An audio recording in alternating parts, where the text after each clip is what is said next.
পালং শাক দিয়ে আজকে পাঙাশ মাছ দিয়ে আলু দিয়ে ঝোল করবো, ঠিক আছে।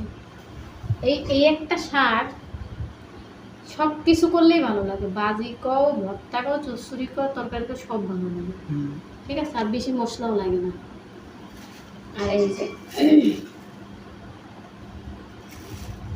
ঠিক আছে, তারপর কি আছে, বেশি কিছু আনাও নেই সবজি। এটা হলো কচু, মুখি কচু। তোমার না কচুতে অ্যালার্জি? আনছি তো হয়তো, এটা কাঁচামরিচ, আর এটা তো এই যে গাজর দেখাই যাচ্ছে, এটা গাজর ফ্রেশ। আর এখানে আছে হচ্ছে তোমার ডাটা। তো এই হচ্ছে আজকের বাজার। পালং শাক দিয়ে আজকে পাঙাশ মাছ দিয়ে আলু দিয়ে ঝোল করবো, ঠিক আছে। এই একটা শাক সব কিছু করলেই ভালো লাগে, বাজি কও, ভর্তা কও, চচ্চড়ি কও, তরকারি কও, সব ভালো লাগে, ঠিক আছে। আর বেশি মশলাও লাগে না। আর এই যে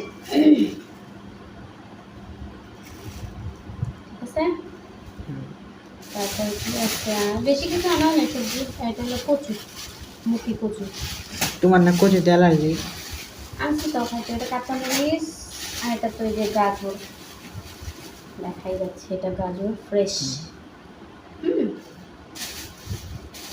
আর এখানে আছে হচ্ছে তোমার ডাটা। তো এই হচ্ছে আজকের বাজার।